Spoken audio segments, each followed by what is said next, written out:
Olá, está começando mais um programa Uniso Comunidade.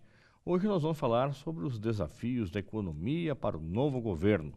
Para falarmos sobre este assunto, convidamos o professor da Uniso e advogado Moacir Pereira Mendes e também o economista e professor Renato Vaz. Está no ar o Uniso Comunidade.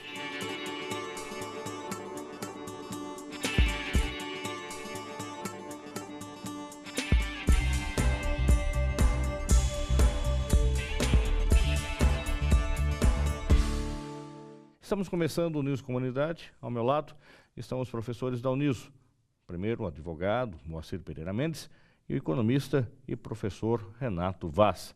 Nós vamos falar sobre os desafios da economia para o novo governo, tanto estadual quanto federal. Parece ser o mote da campanha de todos eles, com propostas mirabolantes ou propostas que são executáveis. O que você, enquanto eleitor, precisamos discernir daquilo que vem sendo proposto, o que é possível ou não de ser feito. Primeiramente, como de praxe no programa, a gente conhece um pouco mais o perfil do nosso entrevistado. Vamos conversar inicialmente com o professor Moacir Pereira Mendes. Professor, muito obrigado pela sua presença. Gostaria que o senhor falasse a respeito da sua graduação, da sua titulação e quanto tempo o senhor está na Universidade de Sorocaba. Ok, Fernando, obrigado pela oportunidade de estar aqui. Eu sou mestre em Direito pela PUC São Paulo, na sub-área Direitos Difusos e Coletivos, que abrange criança, adolescente, idoso, consumidor, ambiental.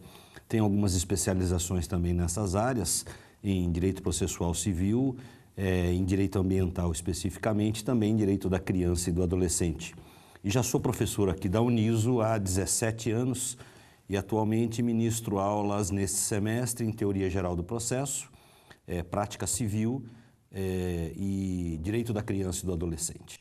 Professor Renato Vaz já esteve recentemente conosco, você que acompanha o programa já acompanhou o professor Renato Vaz outras vezes, mas se você ainda não conhece, da mesma forma, gostaria que o professor se apresentasse, falasse um pouco da sua titulação acadêmica e do tempo que está aqui na Universidade de Sorocaba, o senhor que é coordenador do curso de Economia, é isso?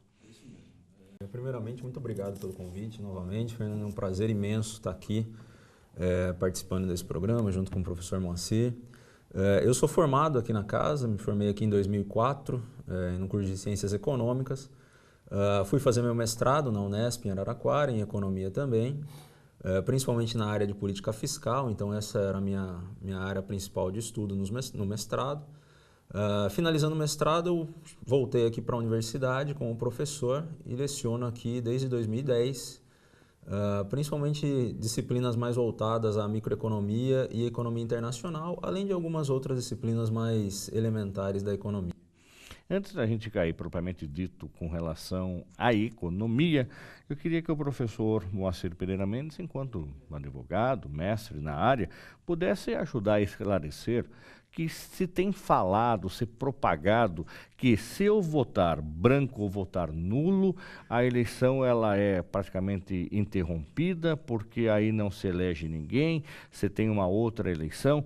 De fato é isso, professor? Como é que funciona a história do voto branco e do voto nulo? Vai para alguém ou esses números de votos brancos e nulos vai para um candidato que já está ganhando? Como é que funciona esse mecanismo? Pois é, Fernando, tem certas coisas que viram lendas, né? E todo mundo acaba acreditando que efetivamente são verdades, mas é uma mentira.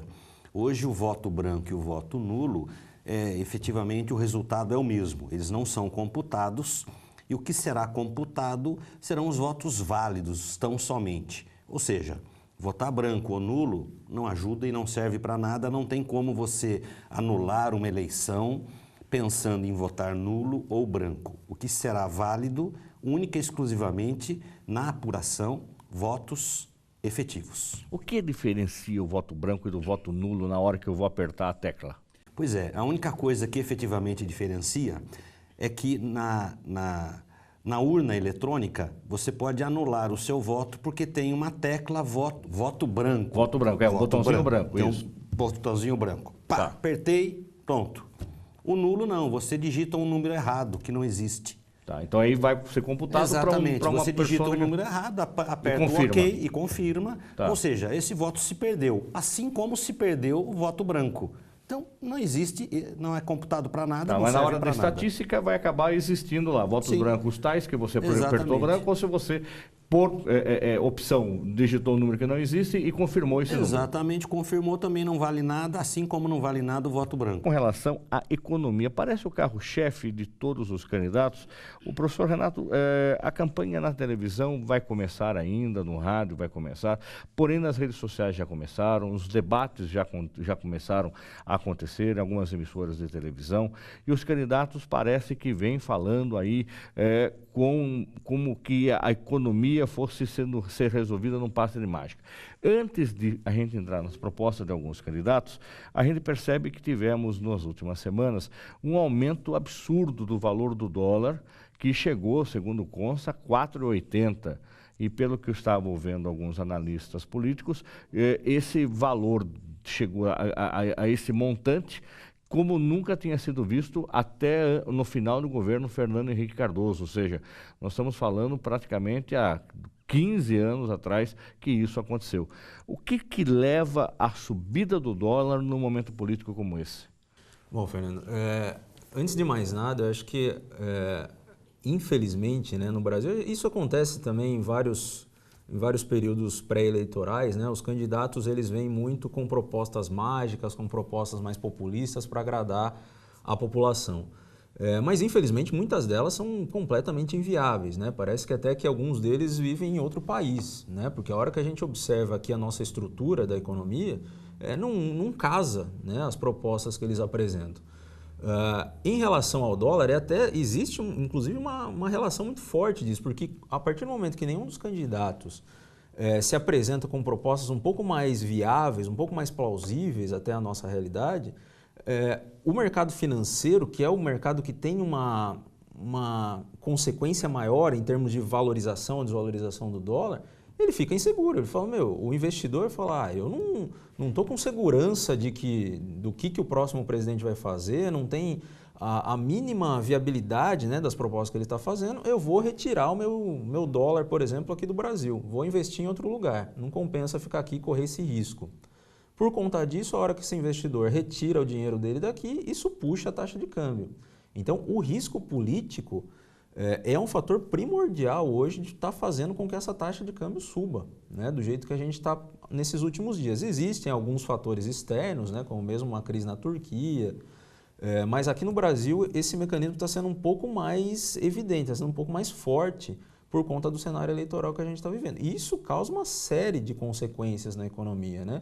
Isso inclusive vai prejudicar a uma parte, inclusive, das propostas que eles acabam apresentando nas eleições, né?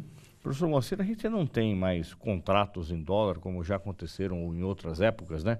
Que alguns contratos de compra e venda usavam-se a moeda dólar como referência. Mas enquanto especialista em direito do consumidor, qual é o risco, de repente, da pessoa fazer uma proposta de venda ou de compra em dólar e, de repente, eles ter esse valor subindo diariamente? Ele tem como reverter isso? Tem, Fernando. Isso já aconteceu no passado, onde era muito comum você adquirir produtos corriqueiros, computadores, enfim, e fixando a taxa do dólar.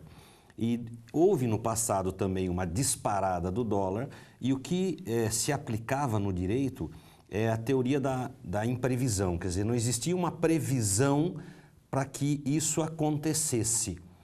E baseado nisso, você pode reverter uma situação. Então você imagina, o dólar hoje estaria num patamar de 3,5 a 4, de repente ele dispara, vai para quase 5. Não existia uma previsão para isso, é algo totalmente fora de um contexto ou de uma realidade que se esperava. Baseado nessa teoria, você poderia discutir essa fórmula de atualização judicialmente. Aí eu comprei um pacote de uma passagem, vou para o exterior e vou pagar as prestações em dólar. E fui pego de surpresa com esse número, o valor que aumentou.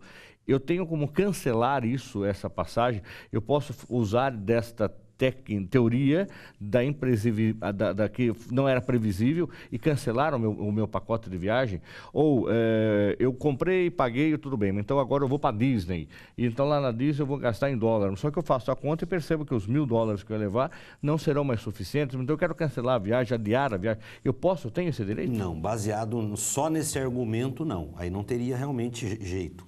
E também tem que se ver, Fernando, analisar cada contrato em si. Cada situação é uma situação. Bom, eu estou indo para o exterior, aí eu estou correndo risco. Tá? Então eu não posso aplicar essa teoria, falar, olha, eu imaginava gastar lá X, o dólar disparou, eu vou ter que gastar 3 vezes o X. Aí eu não tenho muito o que fazer, não. Eu vou ter que realmente fazer uma viagem apertadinha. Professor, com relação, professor Moacir, daí eu quero que o professor Renato também comente, como que a gente pode, essas propostas mirabolantes, mágicas, não existe uma questão legal, jurídica, de que o candidato tenha que registrar as propostas e elas sejam viáveis de serem executáveis? O candidato pode propor o que ele quiser. Eu vou propor a partir de amanhã que ninguém mais vai pagar conta, eu vou propor a partir de amanhã que a água vai ser de graça, que todo mundo vai ter escola pública. O candidato pode falar o que dá na cabeça? Pois é, Fernando, lamentavelmente ele pode. No passado já se tentou, inclusive, por incrível que pareça, aplicar nas campanhas eleitorais o Código de Defesa do Consumidor. Olha, eu como eleitor, eu sou um consumidor e ele vem e me apresenta uma proposta inexistente, falsa, fictícia, doida, nem de outro país, de outro mundo, de outro universo, uma coisa maluca.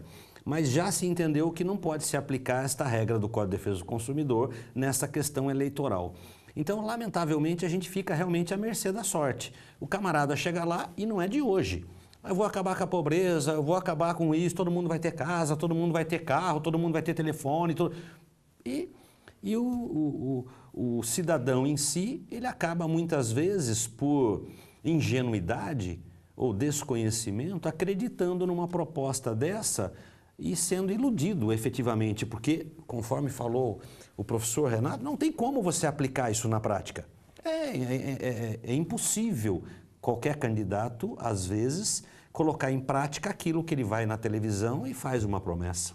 O professor Renato, o candidato Ciro Gomes, num dos primeiros debates, ele afirmou que ele pretende fazer um refinanciamento das pessoas com nome no SPC e ainda que essa dívida do SPC seria assumida pelos bancos públicos e os bancos privados ficariam livres dessa dívida.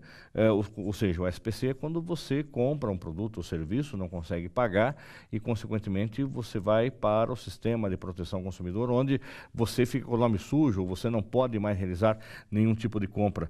É possível, de repente, acabar com essas dívidas que já foram realizadas? Você tem uma dívida, tem até uma piadinha, recebi esses dias, o cidadão recebe uma cobrança do banco e ele fala, olha, eu não vou pagar, mas espere porque o Ciro vai ganhar. O Ciro é meu candidato, a hora que o Ciro ganhar, eu não estou mais em dívida.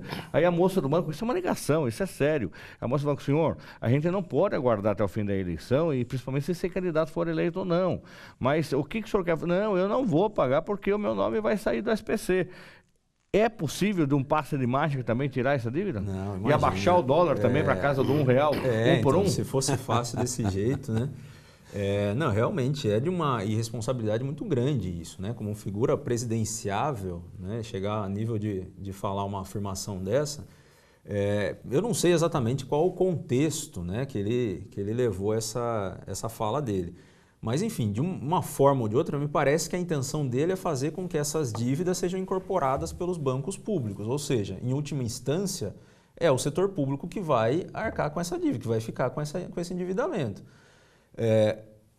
Tirando de lado algumas questões jurídicas, questões contábeis, que isso seria completamente inviável, mas do ponto de vista econômico, a possibilidade de se fazer isso é muito complicada. A gente não pode esquecer, e aí, até cruzando um pouco com o professor Marci tinha falado no passado, da questão da inviabilidade de algumas propostas, a gente não pode esquecer que a gente está vivendo hoje um período, né, de eleição, em termos, por exemplo, de contas públicas, muito mais severo do que das eleições passadas, né? Então, A partir do momento que você faz promessas e que o governo vai gastar com isso, vai gastar com aquilo, vai assumir dívida daquilo, desse ou daquela pessoa, enfim, das empresas de modo geral, não fecha a conta, né? A gente está vivendo um período, em termos fiscais, né, que a gente chama de contas públicas, muito complicado, né? O próximo governo vai ter que fazer alguma série de ajustes, né? O próprio caso da Previdência está aí. Então, uma hora a gente vai ter que fazer ajustes muito mais severos do que a gente fez, ajustes marginais no passado.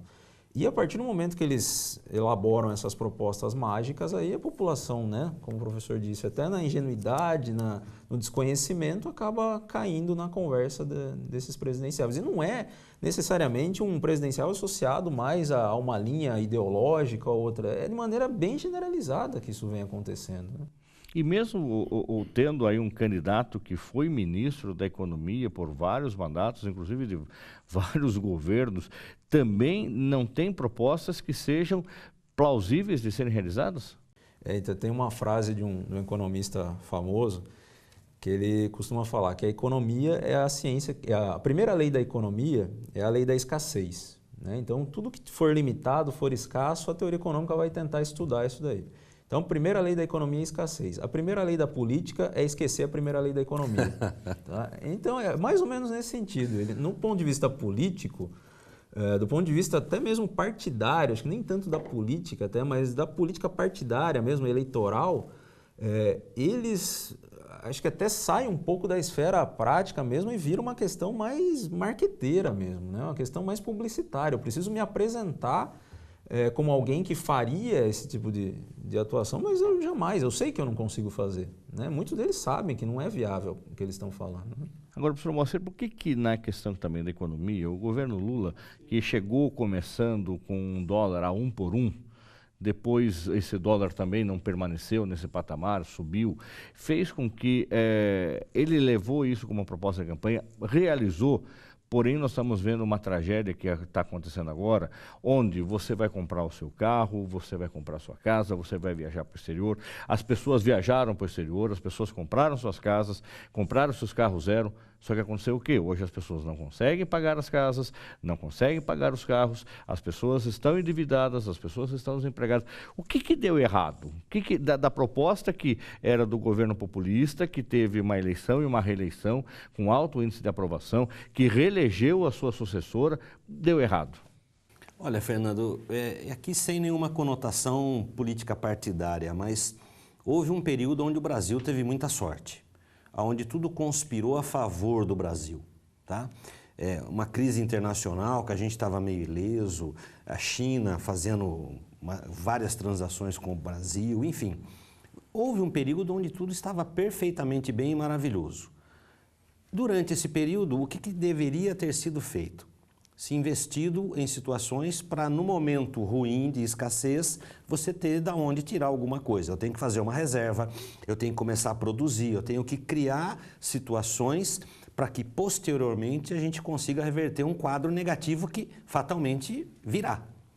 E isso não foi feito. Então, você começa a ganhar dinheiro e começa a gastar na sua casa, é um exemplo típico. E, de repente, você fala, olha, eu não tenho mais esse salário, eu tenho menos. Mas tudo que eu gastei, tudo que eu ganhei, eu gastei. Eu não investi, eu não me programei, eu não me preparei para momentos de crise. Gastos muito mal feitos, né? Mal feito. Então, hoje, independente de tudo, o que a gente tem? A gente tem um país, seja ele quem for o presidente ou quem já foi o presidente, onde não se preocupa com os gastos. Então, eu gasto de forma desordenada, eu gasto de forma inadequada, e eu preciso, e chega a hora que eu preciso, eu não tenho de onde tirar. Então, eu não tenho resultado, eu não tenho como fazer isso. E isso aconteceu durante esses governos passados. Eu passei num momento muito bom, onde literalmente nadou-se de braçada, só que não fez nada. Eu não me preparei para um momento ruim. Quando chegou no momento ruim, eu me afoguei, eu não tinha o que fazer. Essa é a situação da escassez que o senhor está falando, professor Renato, onde não se esperava que isso acontecesse e, consequentemente, o brasileiro se perdeu, a conta não fechou, mas isso dependeu também, ou foi de responsabilidade do próprio governo e, consequentemente, nós que não sabemos fazer contas e também não nos preparamos para isso, compramos o carro que a gente não sabia como é que ia pagar, fizemos a viagem que a gente também não sabia como é que ia pagar, compramos a casa que a gente também não sabia como é que ia pagar. É isso que aconteceu? Não, sem dúvida. Eu acho que todos, né, acabamos tendo responsabilidade por isso. O governo, eu acho que como principal responsável, porque é o agente que vai puxando a confiança de todo mundo, né? Então, a partir do momento que o governo ele passa uma imagem, que foi o que aconteceu nos últimos anos, né? De que a situação está excepcional, que o Brasil vai ser uma potência, que a questão da marolinha, que a gente vai ser um novo Brasil a partir de agora, as pessoas acabaram também acreditando, as empresas também acabaram acreditando nesse discurso, né? Que tudo ia acabar melhorando. Só que a situação começou a piorar de uma forma que a pessoa foi pega realmente totalmente desprevenida. E aí foi um problema muito grave mesmo do ponto de vista econômico, porque essa pessoa, muitas vezes, o exemplo que você deu do carro, né? Ela comprou um carro financiou lá em 60 meses. Chegou até 80 vezes Chegou até carnê. 80. Então, essa pessoa, de repente, ficou desempregada, né? Porque a economia está numa situação lamentável. Ficando desempregada, o que ela vai fazer com aquele carnê? Ela dá conta para o Ciro Gomes, né? Pode ser o discurso que ela venha a ter. E aí isso gerou um aumento do endividamento do brasileiro também muito considerável, né? Não só da pessoa física, mas também das empresas, né? As empresas estão num nível de endividamento hoje extremamente alto, né? A gente, né, infelizmente, também tem uma das taxas de juros mais altas do mundo, então, quando você tem uma dívida alta com uma taxa de juros alta incidente, é o cenário catastrófico perfeito para a pessoa, né? E com um mercado de trabalho muito difícil que a gente está, vai ser difícil a gente retomar no curto prazo, pelo menos. Né? E essa situação, por exemplo, fez com que muitas empresas deixassem o Brasil. A gente percebe movimentos, por exemplo, principalmente da indústria chinesa, indústria automobilística chinesa, que tentou vir no Brasil. A Jack Motors tentou emplacar no Brasil uma indústria, não conseguiu. Outras empresas não conseguiram, outras faliram, principalmente as indústrias do exterior, que tentaram implantar montadoras aqui e não deu certo. Isso é questão da economia? Sim, principalmente do cenário econômico, né? Porque as empresas vêm para cá, para o Brasil, principalmente por conta do mercado. Né? É óbvio que a gente tem algum diferencial de produtividade, de ser um bom produtor, um bom montador de veículos, por exemplo. Mas você tem outros mercados também muito parecidos com nós, como o México, né? Que eles conseguem ser mais produtivos, inclusive, do que nós. O que traz esses caras para cá é principalmente o mercado. E se o mercado aqui no Brasil está indo para baixo, a estratégia dessas empresas muda. Falar, o Brasil, pelo menos nos próximos 10 anos, não vai ser um mercado tão interessante para a gente. Então, vamos tentar buscar essa alternativa em outro país, né? Ou mesmo na Europa, nos Estados Unidos, no México, enfim. Mas isso afasta a empresa também. E aí, consequentemente, aumenta a taxa de desemprego. Né? E assim você tem uma bola de neve, um círculo vicioso muito perigoso. Né? Agora, professor Moacir, com relação também, volta aqui à questão do consumidor, né? Ele fica com o mico na mão? Ele comprou um carro, por exemplo, chinês, e ele percebeu que, naquele momento, as propagandas de rádio, televisão, jornal, artistas conceituados vendendo aquele carro, artistas dirigindo aquele veículo, e, de repente, a montadora fecha, as concessionárias, obviamente, fecham, ele não tem nem onde levar o carro para consertar, obviamente que ele pode levar na oficina daquele conhecido dele, que vai demorar meses para poder achar uma peça, que tem que muitas vezes importar a peça. Ele fica comigo, ou ele não tem para quem reclamar. Problema dele. Paciência. Dele. Lamentavelmente, o problema é dele. Por quê? Porque todo mundo foi embora. Pelo Código de Defesa do Consumidor, você tem um leque de pessoas onde você pode reclamar efetivamente e ser ressarcido de um prejuízo. Só que todos eles foram embora, todos fecharam e todos desapareceram. Então, o consumidor, ele ficou literalmente com o mico na mão. Ele não tem aonde correr, ele não tem o que fazer. Eu acho que o caminho é o Ciro Gomes, né? E ele pode resolver agora nas próximas eleições. Com essa proposta maravilhosa dele, onde 60% da população está endividada, eu não sei, tem gente que fala qualquer coisa, né? Fica difícil. Nós vamos para um rápido intervalo, voltamos já já com os professores Moacir Pereira Mendes e Renato Vaz, falando sobre o mercado político e financeiro e as propostas dos candidatos nas próximas eleições. Voltamos já, não saia daí.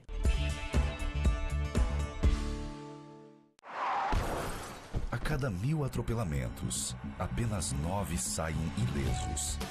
É na faixa que o respeito pede passagem. Pedestre. Sinalize com o braço estendido a intenção de atravessar na faixa. Condutor. Freie para que o pedestre passe com segurança na faixa. Use o pisca-alerta para avisar o veículo de trás da sua intenção de parar para o pedestre.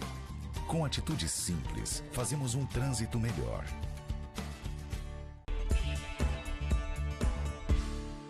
Estamos de volta com o Uniso Comunidade e retomamos a nossa conversa com o professor da Uniso e advogado Moacir Pereira Mendes, economista e também professor da Uniso, Renato Vaz. Professor Moacir, até que ponto, então, o candidato fala o que quer, não precisa colocar legalmente, registrar essas propostas e sua viabilidade? E, por outro lado, a gente tem o chamado fake news, que são as notícias falsas plantadas, muitas vezes por assessoria de outros candidatos. Nós assistimos recentemente num programa fantástico a estrutura que é montada por fake news, que é uma estrutura gigantesca, onde se produz uma notícia, começa a se gerar nas redes sociais os comentários, se propagar, e de repente centenas de milhares de pessoas recebem e acreditam naquela notícia que vem de fontes, entre aspas, de credibilidade. E como é que isso é de responsabilidade de quem? Como é que eu faço para checar? Como é que eu faço para ver se ela é autêntica ou não? E dar esta autenticidade para a notícia é simplesmente, eu vi na internet e está valendo?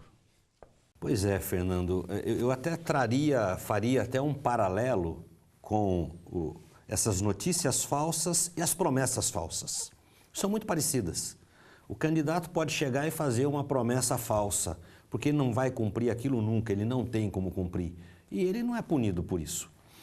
A Justiça Eleitoral, pensando agora nas notícias falsas, nos fakes, ele já está tomando medidas, já tem uma disposição na lei que tenta impedir que isso aconteça, punir efetivamente os responsáveis.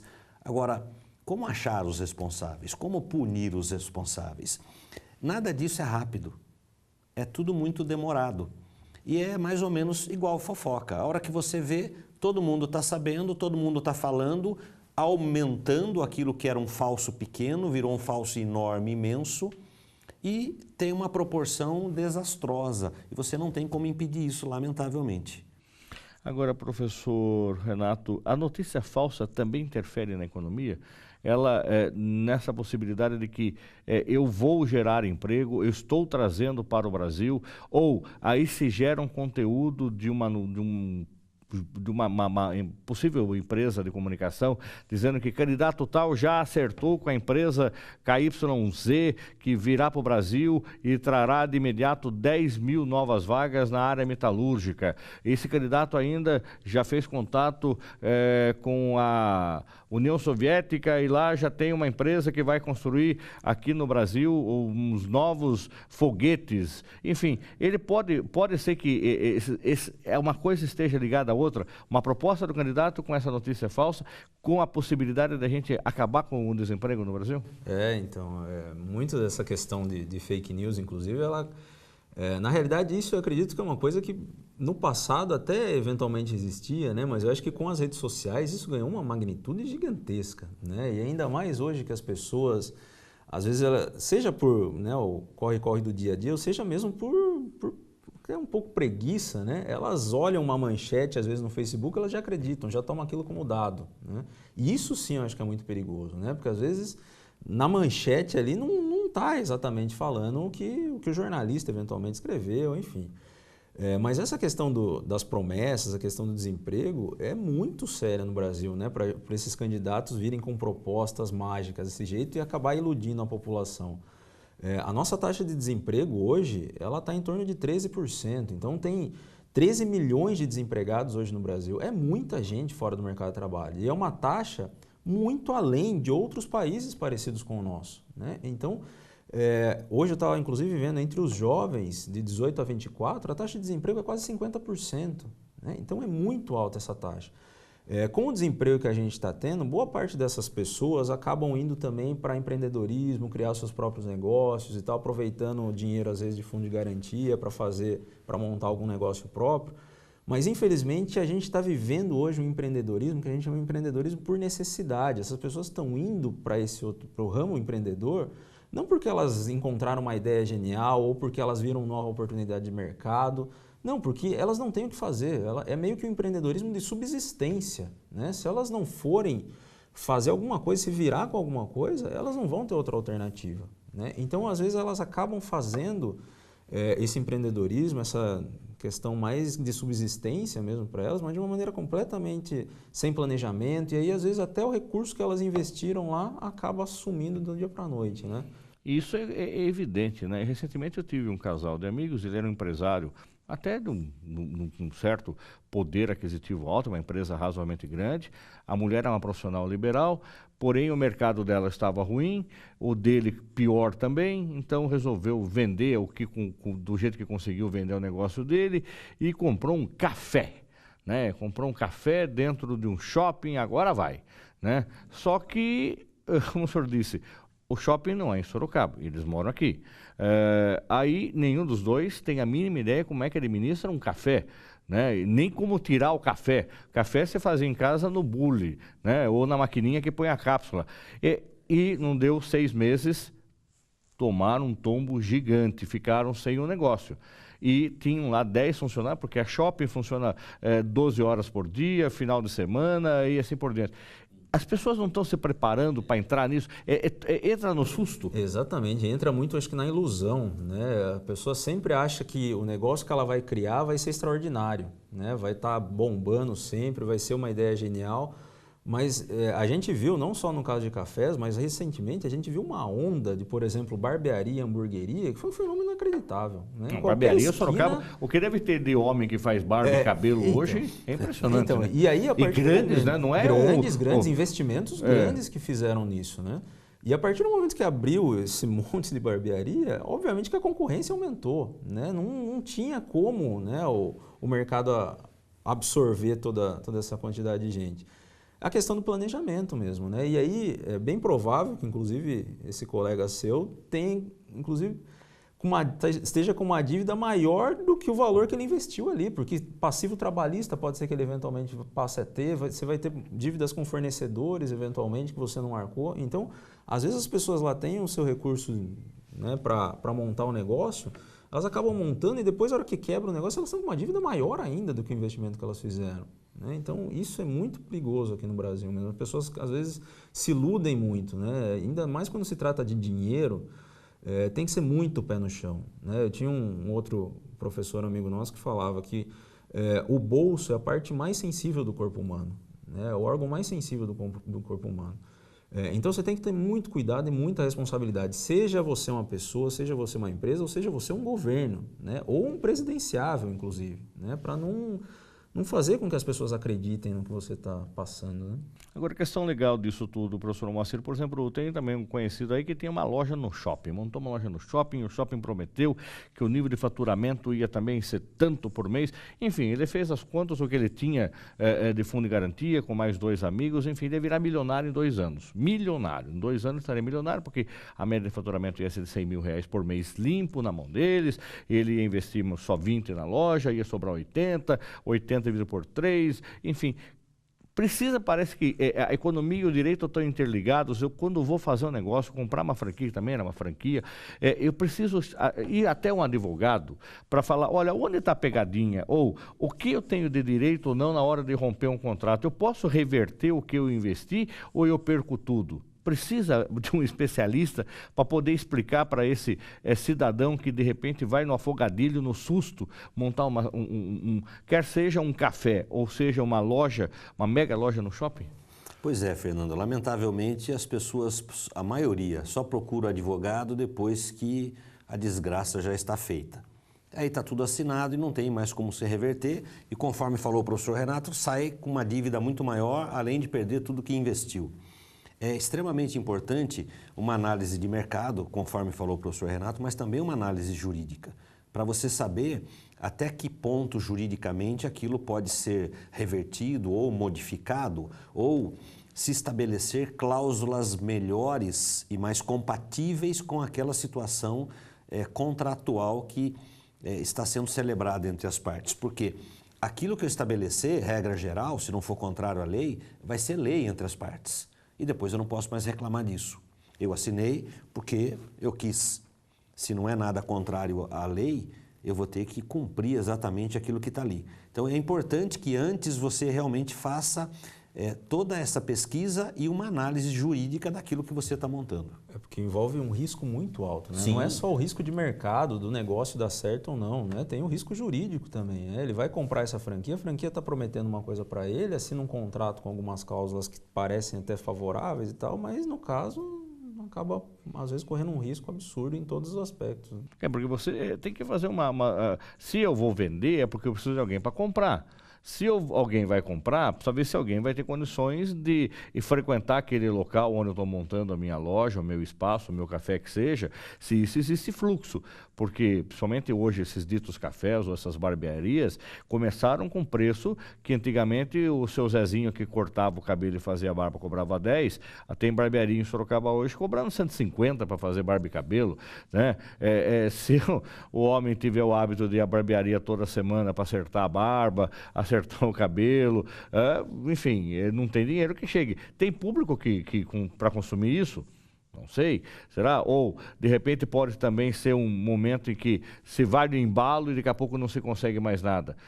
O aluguel precisa ser pago, o funcionário precisa ser pago. E esse passivo trabalhista, professor Moacir, é de uma grande responsabilidade, porque aquele que estava de empregado também fez suas despesas e seus gastos acreditando naquele patrão. Sim, sem dúvida. É uma bola de neve. E aí ele fica também desempregado e também vai ficar devendo. Exatamente. E muitas vezes, conforme falou o professor Renato, essa pessoa quebrou de tal forma que ela não tem a menor condição. O empregado, por exemplo, ele vai primeiro atrás da empresa e não conseguiu nada na empresa, haverá desconsideração da pessoa jurídica para ir na pessoa dos sócios, tá? Para tentar salvar alguma coisa. Mas se a pessoa não se preparou, o pouco que ela tinha, ela perdeu. Mas ele pode entrar com uma ação contra aquela pessoa física, sem dúvida, tá? Com o seu Antônio, que era o dono, e tentar cobrar dele.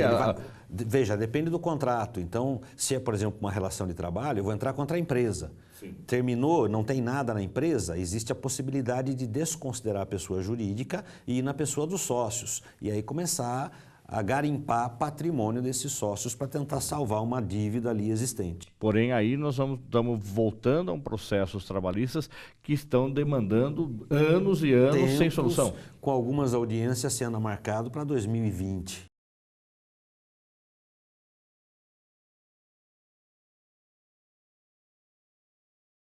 Nada, jamais, esquece. E com relação, professor Renato, ao seguro-desemprego, ele é uma coisa que funciona, ou ele é um paliativo para a tragédia logo depois, porque esses 2, 3 meses que ele vai receber esse seguro-desemprego não vai resolver a vida dele, alguém está pagando esse seguro-desemprego, no caso do governo, está tirando dinheiro de algum investimento também para poder pagar esse seguro-desemprego, e logo a mais acaba o seguro-desemprego, o cidadão fica a ver navios.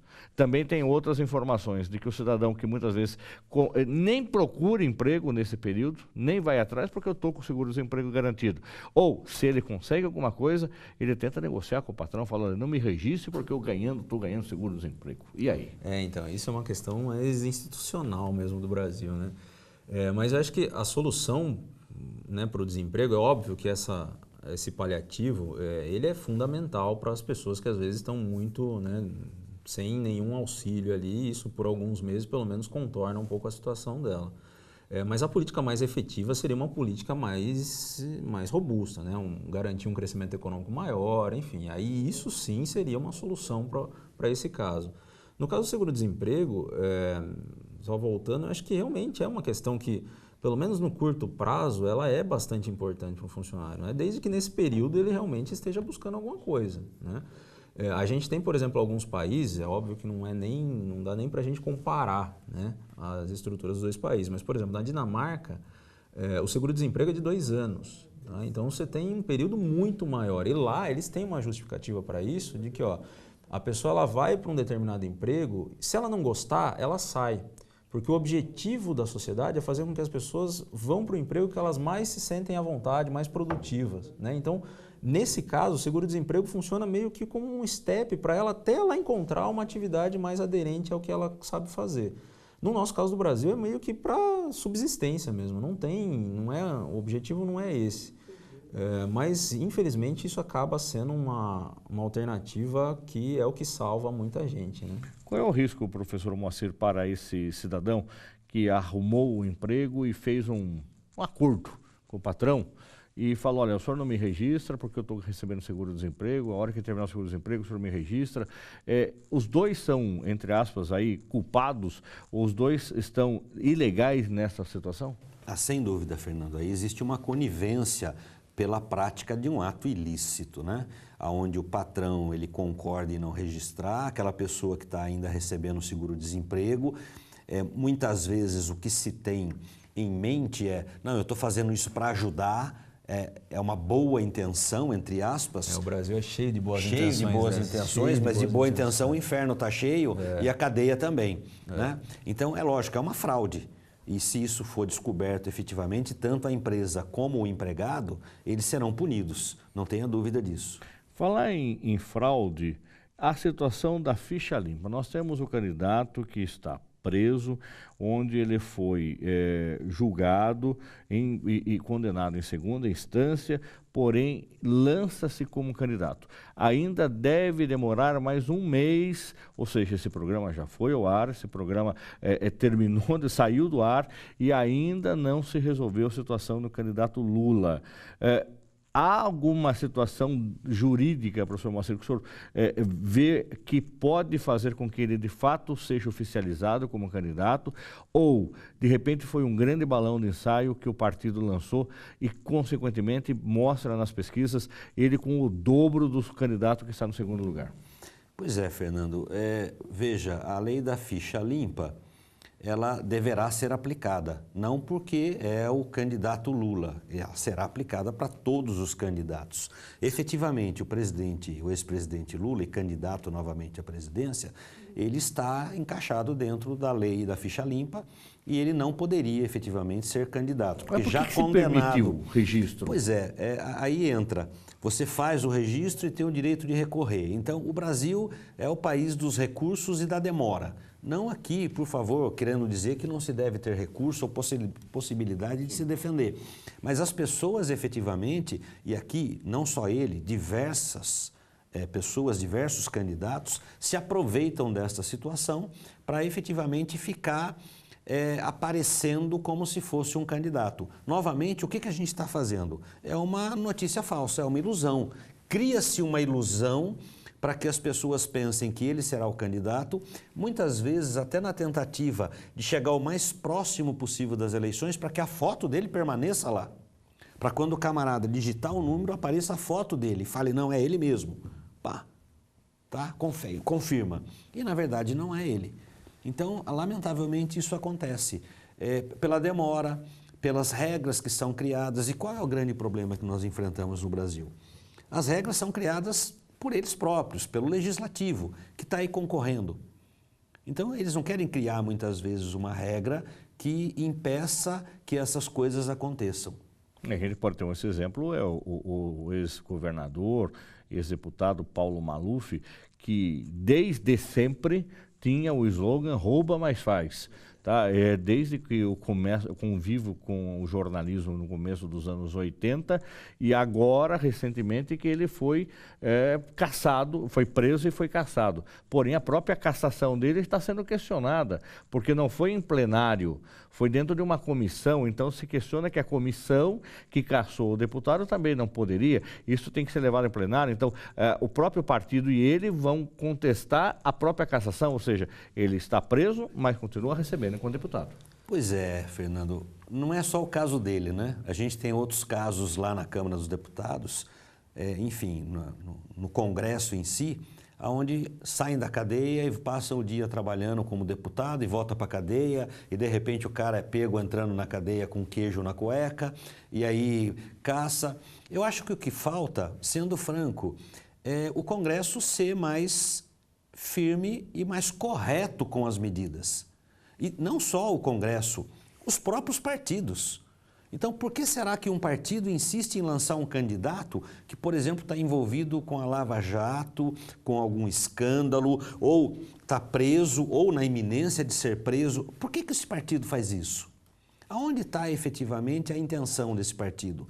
Então, o que a gente percebe é que em diversos setores, aí seja qual partido for, existe uma tendência na obscuridade, uma tendência em se apresentar algo que não é verdadeiro, em iludir efetivamente as pessoas de qualquer maneira e de não se aplicar algo que precisa ser aplicado. É um absurdo um país onde você fica discutindo há um ano se o Paulo Maluf deve ou não permanecer como deputado. Gente, pelo amor de Deus, eles tinham que reunir e falar, pum, tá cassado. Aquele outro que entrou com o queijo na cadeia, pelo amor de Deus. Então, é o fim.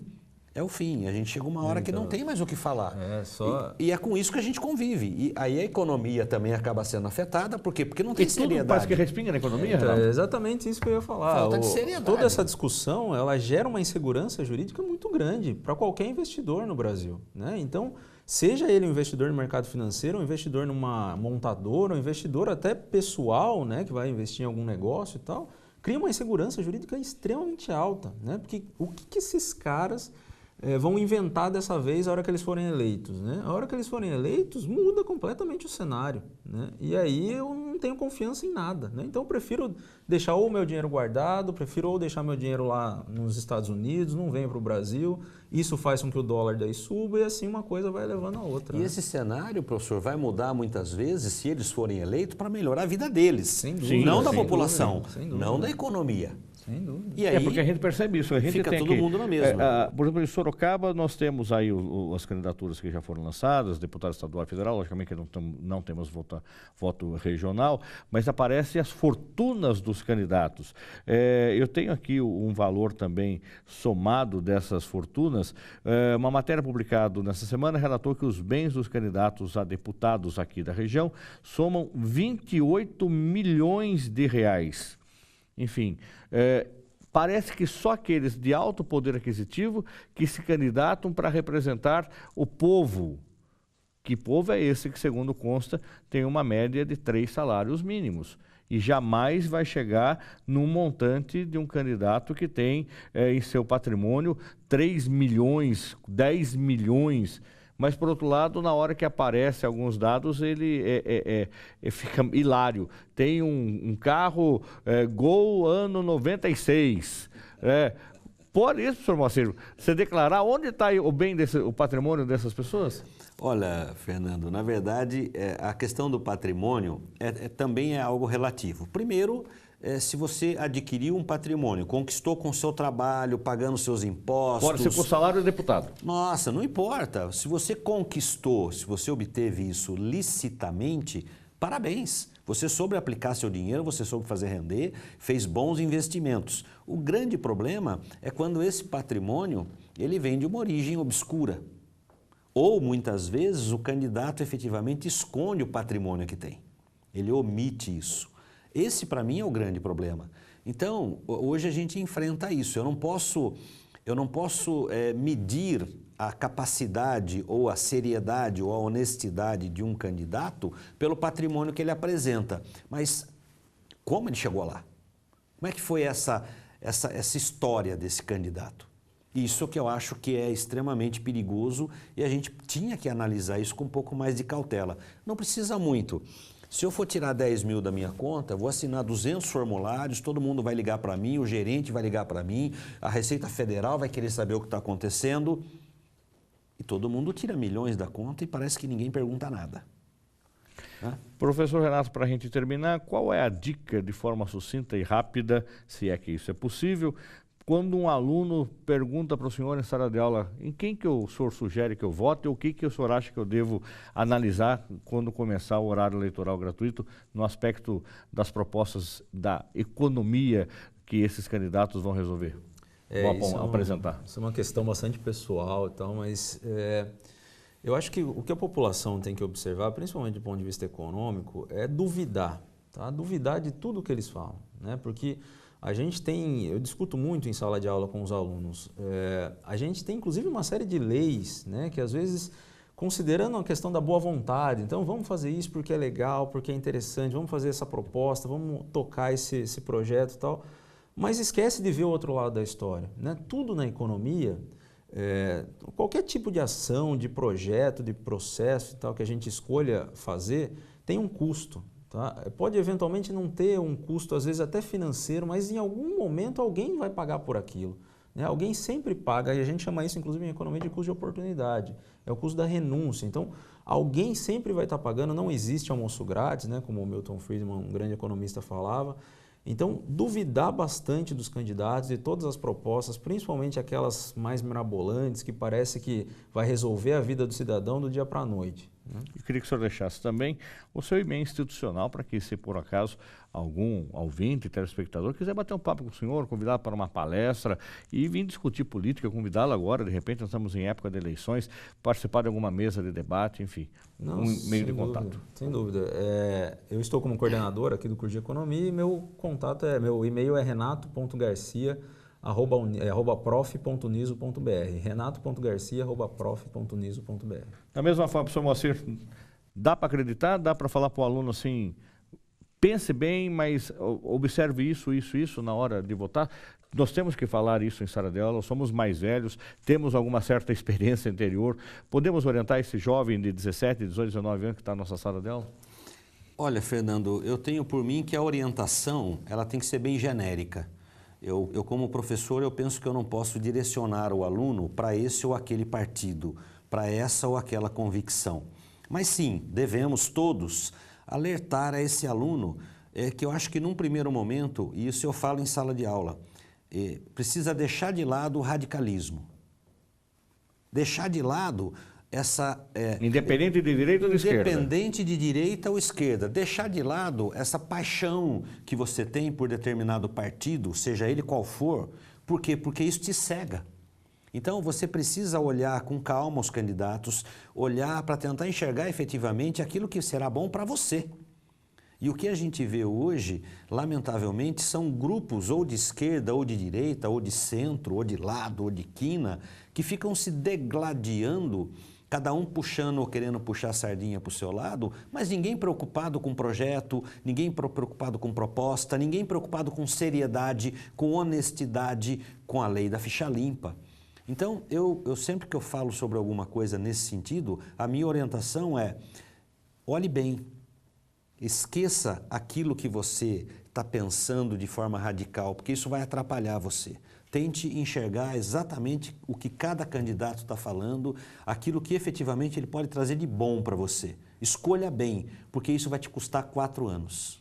Professor, da mesma forma, eu gostaria que o senhor disponibilizasse o seu e-mail institucional para que quem queira bater um papo, convidá-lo para uma palestra, participar de algum debate, enfim, nesse período das eleições. Pois não, é Moacir com Y, moacir.mendes@prof.uniso.br. Vamos repetir, Moacir é com y.mendes@prof.uniso.br. Muito bem, senhores, muito obrigado pela participação. Com certeza o nosso ouvinte e telespectador vai ouvir com atenção e vai refletir antes do seu voto. O programa Uniso Comunidade fica por aqui. Se você quiser entrar em contato com a nossa produção e mandar alguma sugestão, é só acessar o Facebook, é Uniso Comunidade. Caso você queira rever esse e outros programas, você pode visitar o nosso canal no YouTube, é a TV Uniso. Até o próximo programa. Até lá!